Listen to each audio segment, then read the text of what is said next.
All right, thank you for coming. Very pleased with our win. Very pleased with our fast start. That was something that was real important that we made a big emphasis in our program. Not very pleased when we had the lull in the second quarter when we had those 4 bad drives, but I'll give you a quick rundown of our personnel and how they played. First of all, offensive champions, Jordan Hall, great to see him, 159 yards and graded out 81%. I guess those are career highs for him, and I thought he played very well. Chris Fields had 2 touchdowns, 3 out of 3 opportunities, made all 3. And Philly Brown graded out champion. Offensive player of the week was Jordan Hall. Obviously not near what we expect on offense. We have to get a lot better, but those kids did play well. On defense, you had Noah Spence. I believe that was his first start.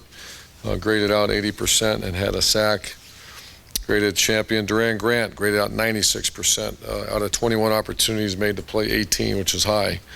And a lot of opportunities made his plays. And Christian Bryant was defensive player of the game and graded out at 94%. So we got to do a little better.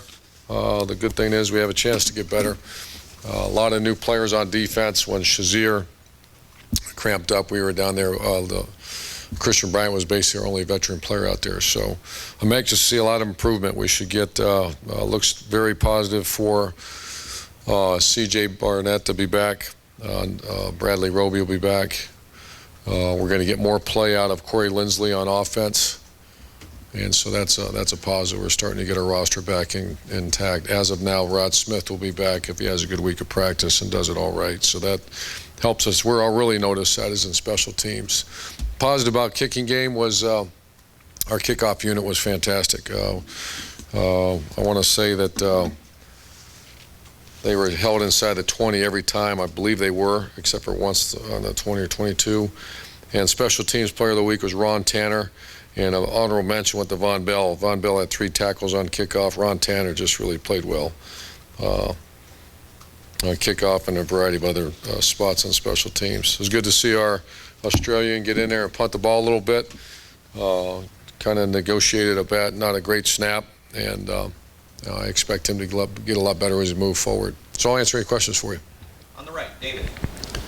Coach David Wilson, 10 TV. 4 running backs get carries on Saturday. If Rod has that good week of practice, how does he fit into that mix? How many touches would you like to see him get? Oh, that's a good question. I don't know. We kind of, last spring, I had the intention of making Jordan Hall more of an H, but an H that can come in and motion in, and that's when he can cause issues for defenses. So I don't know. We'll see how he practices. I hope he does earn right to carry the ball, because that'll free up Jordan Hall maybe to help us in some other areas as well. Middle, Dave. Dave, a lot about Urban. Is there a chance Brad Roby could be one of the game captains? He's obviously one of the leaders of this team. He won't be at all this year. This year? Yeah, I don't know. I don't know. That's a good question. I haven't thought about it. And I stuck Norwell out there last year. Mike Vrabel said something to me really intriguing about he was not elected a game captain or a captain of the team. But what are we talking about?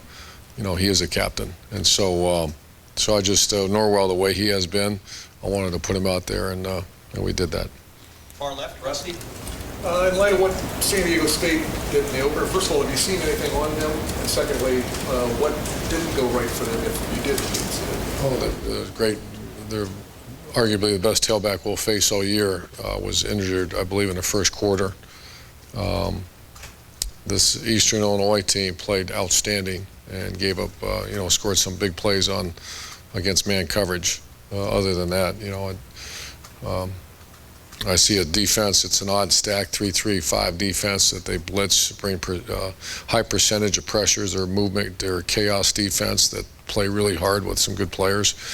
And offense, I think they kind of stepped out of their comfort zone a little bit. They just threw I want to say 63 times or something like that. I've coached against Rocky Long before. Excellent football coach, tough. Guys play real hard, and they won, I believe, 9 games last year, which is not surprising for his coach teams. Follow up on Roby. Does he step right in as a starter, or is he's competing for a spot? He will not be named starter. Will be probably, I don't know when we do the starter thing. When do we do that? We'll put out a depth chart tomorrow. Yeah, it'll be. We'll probably see Armani or Roby. We'll start. Depends on how they practice. Far right, Austin. Urban, what is Chris Fields doing now this year that allows him to contribute more than maybe this time a year ago? You know, one of the most improved players on our team. He's involved in special teams. We kind of have a rule around here that you can't play unless you're involved in the special teams, and he's really done a nice job. I admire Chris Fields. Chris Fields wasn't in the top 50, you know, for the playing a game last year. And he's really the same talent. He's just playing his tail off and doing a lot of things for us, doing it all right, too. Kenny said after the game that with the 2-point conversions that he has I don't know how much freedom he has, but he's looking at numbers. Is that something that can happen at any time throughout the game? Is that the plan to let him decide that? You know, I went to the Fiesta Bowl and I watched Oregon do that early in the game, and I just know that drives defensive coaches. You know, you have to work on it, and it's also a chance so we get some cheap points. And so we've been working on that since last February, and so it worked pretty good. And so I don't know how often we'll do that. I don't know that. We usually decide that on Wednesday, but it's in the package. Second row right, Doug. Doug Harris, Team Daily News. Urban, you said you want to be a really aggressive defense this year. I'm wondering, with all the new guys out there, if you had to peel it back a little bit and not put so much pressure in press coverage. I think that's a correct statement. You know, and especially you know, anybody gets their first start, and we were down 4 special teams players too. That's where, you know, the 3 names I just mentioned, Rod Smith, Roby, and C.J. Barnett. I thought there was a 4th name. But those, for sure, those 3 guys are valued special teams member as well. And then Roby coming back now frees up Armani, who's a tremendous special teams player for us a year ago. We had to be very cautious. He played a lot of football for us in that heat. So we're starting, you know, that helps with our depth. We could expect maybe more press coverage, more. I think you have to visit with them. I think so. I think we all want to be a little more aggressive. And we didn't play as much bump and run coverage. However, we did pressure quite a bit. Back row left, Bill. Urban, you were in Ohio at the time. Do you have any memories of the cardiac kids because of sight? And also, he was Breeze size, didn't have a big, strong arm. He was very accurate. Is that the most important thing, or what, for a quarterback? I think the most important thing for a quarterback is the competitive spirit, is being a guy that, you know, I just love those guys. The best ones I've ever been around are ones that refuse to lose in checkers or ping pong or anything. They just don't. And I say this quite often, unlike most any position in all of sport, the quarterback has more of a pulse. They're who your team is usually, and that's why I like the energetic quarterbacks. And we're really working on with Braxton to, you know, he came out pretty energetic, and we had a lot of enthusiasm going. So we just need to sustain that. So I think competitive spirit is number 1, and then toughness number 2, and the ability to get out of a bad play is number 3. So I'm not sure if I'm answering your question, but that's what I look for. Specific memory of that cardiac kid season? I was young. I just was a huge, I remember going watch the game, watching him play in the old stadium. Loved it. Far right, Clay. Yeah, Coach, your former broadcast partner is going to call the game this week. Are you usually interested in his take or what he thinks of your team? Is that Chris? Correct. I talked to Chris, you know, last year. I talked to him, and we talked about tackling. You know, he's one of those guys that has a very firm belief in tackling, and he came in and we talked about it. I'm sure we'll talk this week, and I absolutely have interest in what he has to say.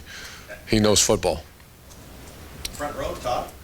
Irvin, we've got a chance to see Braxton's personality this year, and just seems such a humble, nice kid. How difficult is it, you look at what Manziel's gone through, to navigate the pitfalls of fame and success for a young guy? I just, you know, in today's day and age, I think everything gets exploded, and you got to remember these are 19 and 20-year-old young men that I just remember when I was 19 or 20, I didn't do some things that I'd be very proud of right now when I'm 49. So, but the difference was camera phones and blogs and Twitter and all that other stuff didn't exist. Because if it did, I probably won't be standing here behind this microphone. And I imagine a few of you would be working where you're working. Not to mention any names, Tim May. So I don't know the whole story. I have a lot of respect for the coach, and my heart always goes to the player. Like, my gosh, you know, you want to leave him alone, let him go play the game. But I get it. Front row, Tim. Yeah, Urban Tim, Columbus Dispatch. A couple of three questions. Number one, when you've watched Bradley work over the last month, what have you seen about him? Have you seen what you wanted to see? You understand what I'm asking there? And just what will he bring, you think, to the... Here's I'm going to give you my take on Bradley Roby, who I have a lot of respect for, and his mother as well, is he made a decision to come back. And his decision to come back, I don't know if he even announced why. It's because he came in with a group of players he wanted to finish, which I think is very admirable. He catches a lot of people in his ear, people that, you could have done this, you could have done this, and then after you've been told that for so long. So I believe that he went through a little bit of a funk of buyer's remorse or whatever, and I'm not, I think he'd be a good one to talk to because he's a mature guy. At the right time you can. And I've seen ever since the incident that occurred, which, by the way, everything was, once the videotape came out and everything, there was no assault, there was no battery, there was no whatever.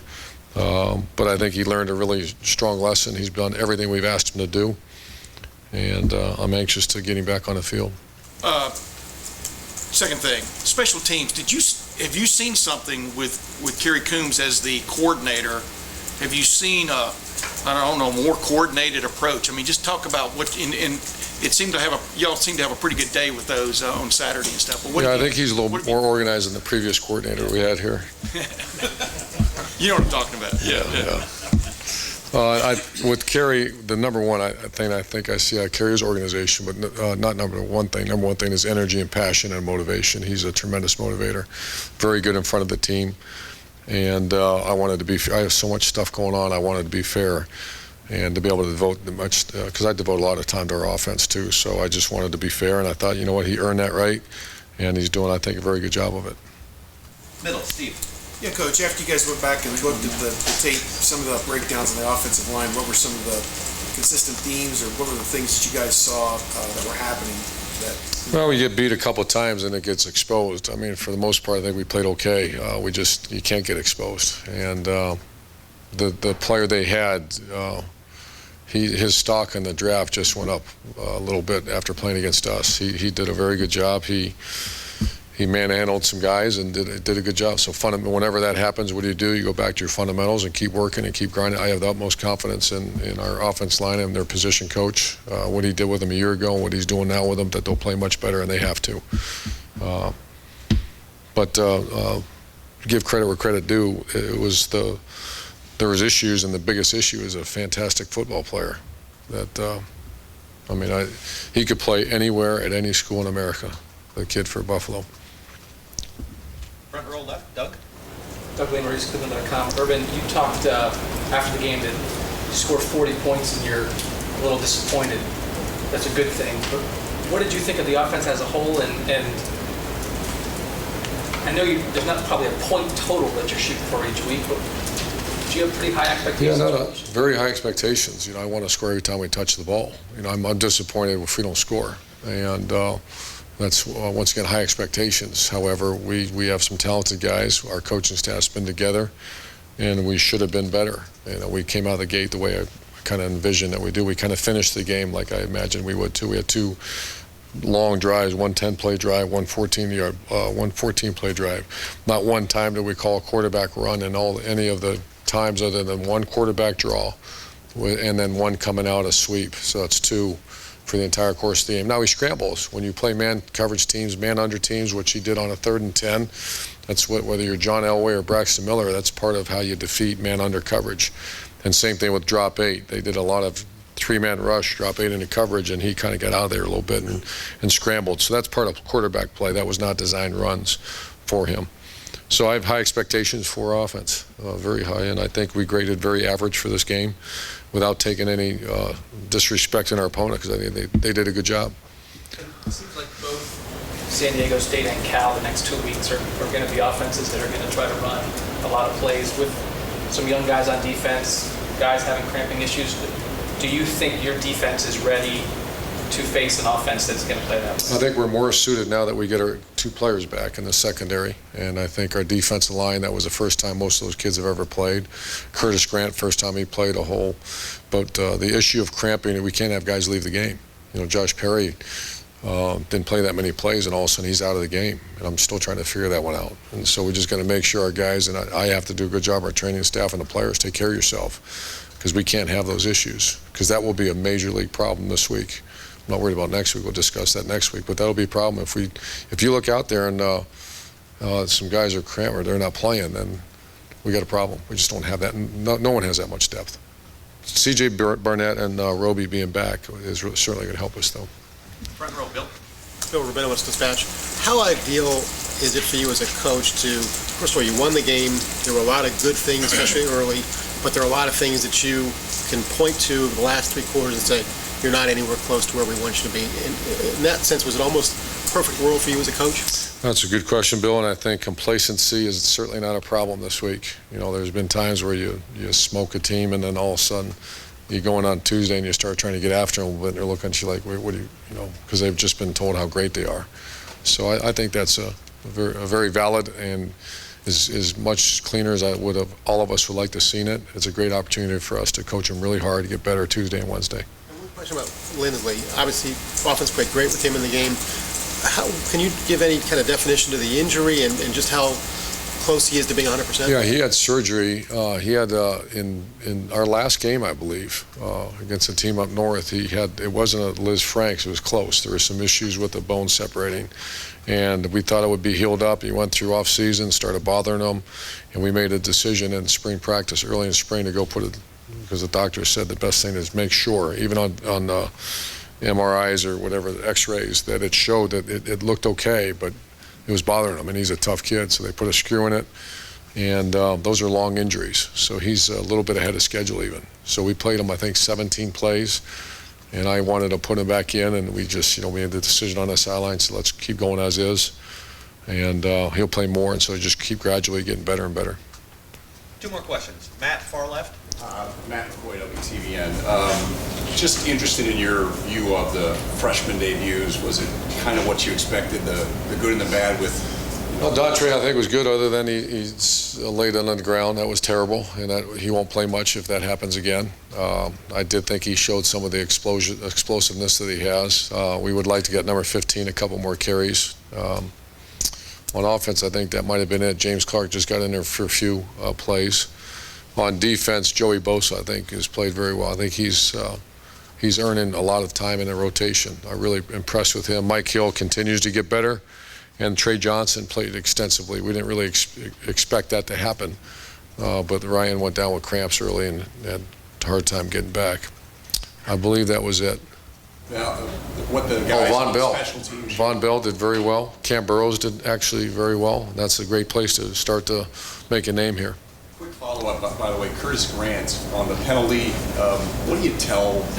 You tell him to stop. That's silly. We were watching video the other day, and a kid gets it, and you have to stop. And he was right there, and he fell on the pile, and he got a 15-yard penalty on a sack. But that's the rule. Far right, Doug. Doug Latell's ABC6, obviously you were depleted in the secondary, coach, but can you evaluate Cam? You said had a good game. Armani Reeds, some of the other guys. Okay, Armani, they one or two. It was about a 3-play series where he had a penalty. The ball got deflected one time, and it completed, and they threw a fade on him in the end zone, so he got exposed there for a minute. But I think he's a tough kid. He's talented. I expect him to continue to get better and better, and he certainly deserved to be in the rotation for playing corner. Coach, thank you. Thank you, guys. Thanks, Coach.